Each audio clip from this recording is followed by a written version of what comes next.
Assalamualaikum warahmatullahi wabarakatuh. Alhamdulillahirabbil alamin. Wassalatu wassalamu ala Rasulillah. Alhamdulillah teman-teman kepala sekolah penggerak, hari ini kita bertemu kembali dalam agenda pelatihan kepemimpinan dan program sekolah penggerak.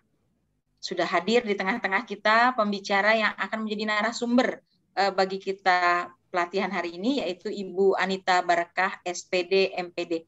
Terima kasih Bu Anita sudah hadir tepat waktu. Ya, sama-sama Bu Lela. Insya Allah hari ini kita akan mendengarkan pemaparan dari Bu Anita Barakah terkait prinsip pengembangan kurikulum operasional di sekolah, ya, di satuan pendidikan. Semoga kita semua bisa menyimak dengan baik, fokus pada penjelasan-penjelasan beliau sehingga bisa mengambil banyak manfaat atas ilmu yang diberikan pada hari ini. Baik, agar menjadi lebih berkah, kita membuka pelatihan hari ini dengan membaca basmalah. Bismillahirrahmanirrahim. Untuk itu langsung kami lanjutkan kepada Bu Anita, disilahkan. Baik, terima kasih Ibu atas waktunya. Assalamualaikum warahmatullahi wabarakatuh. Waalaikumsalam warahmatullahi wabarakatuh. Puji syukur kehadirat Allah Subhanahu wa taala, pada hari ini Bapak Ibu bersama saya bisa bertemu dalam kegiatan pelatihan kepemimpinan dan program sekolah penggerak. Salawat dan salam kepada Nabi Muhammad SAW. Bapak Ibu peserta diklat program sekolah penggerak, pada hari ini insya Allah kita akan membahas materi selanjutnya, yaitu tentang prinsip penyusunan atau pengembangan kurikulum di satuan pendidikan. Baik, akan saya bagikan screen-nya, ditunggu sebentar ya. Nah, inilah materi yang akan kita bahas sekarang, yaitu prinsip pengembangan kurikulum operasional di satuan pendidikan. Sebelum melangkah ke prinsip, kita ada baiknya kembali ke pemahaman kita tentang kurikulum itu sendiri, ya. Bahwa kurikulum itu adalah seperangkat rencana dan pengaturan mengenai tujuan, isi, dan bahan pelajaran, serta cara yang digunakan sebagai pedoman penyelenggaraan kegiatan pembelajaran untuk mencapai tujuan pendidikan tertentu. Itu sudah kita pahami berdasarkan dari Undang-Undang Sisdiknas tahun 2003. Nah, sekarang mengenai kurikulum operasional di satuan pendidikan, itu adalah hal yang memuat seluruh rencana proses belajar yang diselenggarakan di satuan pendidikan. Apa fungsinya kurikulum operasional tersebut? Yaitu sebagai pedoman seluruh penyelenggaraan pembelajaran. Nah, bagaimana pedoman ini supaya bisa dilaksanakan dengan baik? Tentu saja harus menjadikannya bermakna, bahwa kurikulum operasional satuan pendidikan itu harus dikembangkan sesuai dengan konteks dan kebutuhan peserta didik dan satuan pendidikannya. Kemudian tidak lupa juga dalam komponen kurikulum operasional ini disusun untuk membantu proses berpikir dan mengembangkan satuan pendidikan. Dalam pengembangannya, dokumen ini juga merupakan hasil refleksi dari unsur pendidik dan satuan pendidikan yang ditinjau secara berkala guna disesuaikan dengan dinamika perubahan dan kebutuhan peserta didik. Jadi intinya bahwa penyusunan kurikulum operasional di satuan pendidikan ini tentu saja mengikuti perkembangan zaman, mengikuti segala jenis perkembangan yang terjadi, sehingga kurikulum ini juga menjadi up to date. Baik, kita bahas satu persatu apa itu atau dapat dan bagaimana prinsip pengembangan kurikulum operasional di satuan pendidikan. Yang pertama adalah berpusat pada peserta didik. Tentu saja peserta didik menjadi tujuan utama dalam seluruh kegiatan pembelajaran di satuan pendidikan. Bahwa pembelajaran itu harus memenuhi potensi, kebutuhan perkembangan dan tahapan belajar, serta kepentingan peserta didik. Dan juga jangan lupa, karena sekarang kita sedang menggelorakan Merdeka Belajar, sekolah penggerak, maka profil pelajar Pancasila harus selalu menjadi rujukan pada semua tahapan dalam penyusunan kurikulum operasional sekolah. Kemudian prinsip yang kedua adalah kontekstual, bahwa pengembangan kurikulum itu harus menunjukkan kekhasan. Di kurikulum operasional di satuan pendidikan itu harus menunjukkan kekhasan sekolah tersebut sesuai dengan karakteristik satuan pendidikannya dan juga konteks sosial budaya serta lingkungannya.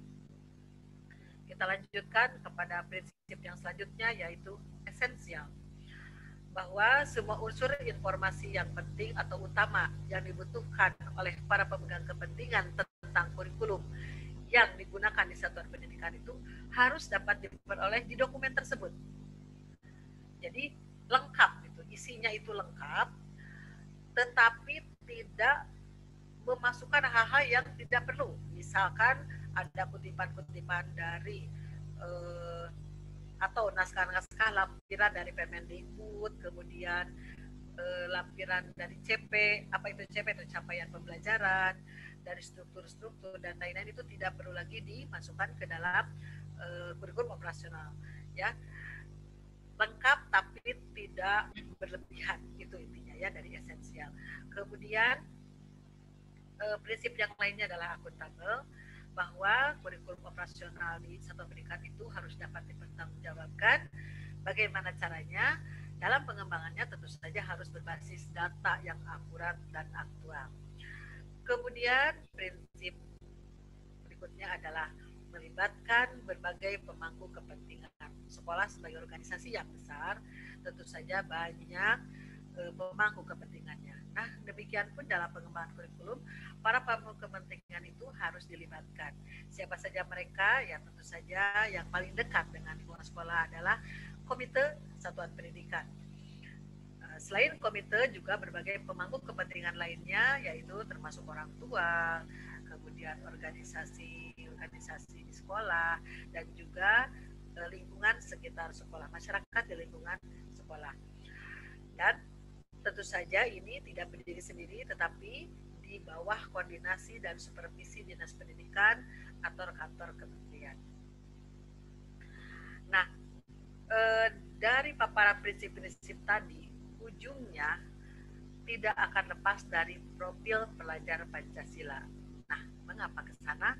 Karena profil pelajar Pancasila tersebut mempunyai posisi atau fungsi di dalam kurikulum, ya. Apa fungsi profil pelajar Pancasila dalam kurikulum sekolah? Yaitu yang pertama adalah satu, sebagai tujuan jangka panjang dari segala proses pembelajaran yang berlangsung di sekolah.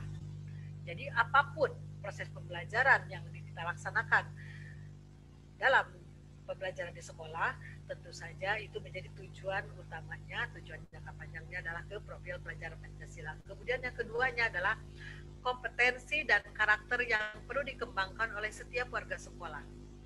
Apapun kemampuannya, apapun karakternya, apapun kompetensinya, tetap pelajar itu memiliki sifat-sifat atau nilai-nilai dari Pancasila.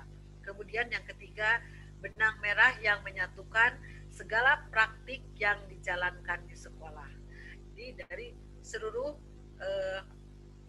penjelasan tadi, semuanya mengarah kepada profil pelajar Pancasila yang ingin kita wujudkan, yang ingin kita munculkan dari setiap pelajar di sekolah tersebut. Nah, untuk mengingatkan bahwa keenam dimensi atau keenam prinsip, keenam profil pelajar Pancasila itu tentu saja yang pertama adalah beriman, bertakwa kepada Tuhan Yang Maha Esa dan berakhlak mulia. Yang keduanya berkebinekaan global, yang ketiga bergotong royong, keempat mandiri, kelima pendalam kritis, dan yang keenam kreatif. Nah, keenam dimensi dari profil pelajar Pancasila tersebut terkandung dalam kurikulum sekolah yang dikembangkan tadi. Demikian Bapak Ibu paparan dari saya tentang pengembangan kurikulum di satuan pendidikan. Jika ada hal yang ingin ditanyakan atau ditambahkan, disilahkan. Ya. Terima kasih Bu Anita Barkah atas penjelasannya. Alhamdulillah ya, hari ini kita mendapatkan ilmu yang dalam dan cukup luas dari narasumber kita Bu Anita Barekah. Tetapi mungkin ada yang masih mau ditanyakan. Saya persilahkan, boleh raise of your hand. Ya, saya Bu. Oh iya, baik. Ini yang bertanya adalah Bapak Dading Santosa SPD. Kepada Bapak Dading disilahkan. Terima kasih kepada moderator yang telah memberi kesempatan waktu. Baiklah, saya ingin dijelaskan kembali oleh Ibu. Tadi sudah dijelaskan tentang pengembangan kurikulum. Saya belum paham tentang pengembangan kurikulum dihubungkan dengan konteks budaya sekolah atau satuan pendidikan.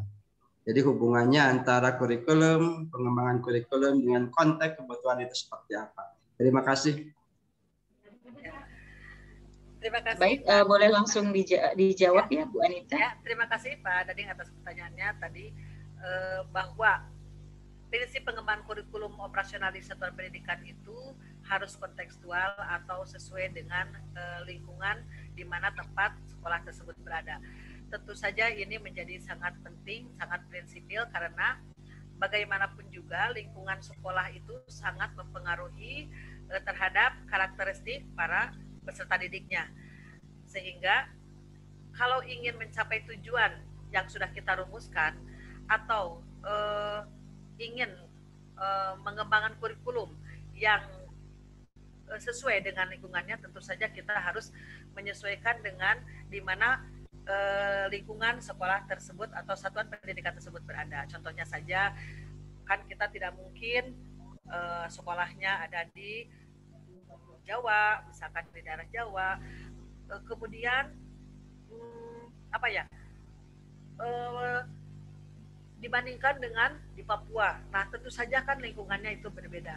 Jadi dengan adanya sekolah penggerak ini, kurikulum operasional di satuan pendidikan ini memberi kekhasan. Jadi bagaimana potensi di lingkungan sekolah tersebut dapat dikembangkan supaya dapat membantu tercapainya tujuan pembelajaran yang dilaksanakan di sekolah. Mungkin itu Pak Dading jawabannya. Mohon maaf jika kurang pas atau ada yang mau menambahkan, silakan. Bagaimana Pak Dading? Apakah sudah cukup jelas penjelasan dari narasumber kita? Sudah cukup jelas Bu, gamblang. Ya, terima kasih. Ya. Baik, alhamdulillah. Terima kasih Pak Dading sudah mendapatkan jawaban yang pas. Tidak terasa ya, waktu pelatihan kita sudah sampai di akhir. Untuk menutup sesi ini, kami akan minta narasumber kita, Bu Anita Barekah, untuk memberikan kesimpulan. Kepada Bu Anita Barekah, disilahkan. Baiklah, Bapak dan Ibu peserta diklat, hari ini kita sudah membahas tentang prinsip pengembangan kurikulum operasional sekolah. Intinya bahwa pengembangan kurikulum sekolah itu tidak terlepas dari hal yang pertama harus berpusat kepada peserta didik, kemudian juga harus kontekstual, kemudian esensial, tidak terlalu berlebihan, tetapi cukup menampung segala hal informasi yang ingin didapatkan oleh pemangku kepentingan, kemudian dapat dipertanggungjawabkan karena berbasis data dan aktual, serta melibatkan berbagai pemangku kepentingan agar semua terakomodir, semua masukan-masukannya terakomodir. Dan ujung-ujungnya atau pada akhirnya, tujuan akhirnya adalah ingin mencapai tujuan kita, yaitu mewujudkan profil pelajar Pancasila. Mungkin itu yang dapat saya sampaikan hari ini. Terima kasih atas perhatiannya. Mohon maaf atas segala kekurangannya. Assalamualaikum warahmatullahi wabarakatuh. Waalaikumsalam warahmatullahi wabarakatuh. Baik, hari ini tidak terasa kita sampai di ujung acara. Kepada teman-teman semua, semoga kita mendapatkan manfaat yang banyak ya dari pelatihan ini dan bisa kita amalkan, bisa kita aplikasikan di satuan pendidikan kita masing-masing. Sekali lagi terima kasih Bu Anita Barekah sudah menjadi narasumber kami, dan kepada teman-teman semua yang sudah benar-benar fokus pada acara ini. Terima kasih. Akhirul kalam dari saya MC, saya tutup dengan alhamdulillahirabbil alamin. Wal afu minkum. Assalamualaikum warahmatullahi wabarakatuh. Waalaikumsalam.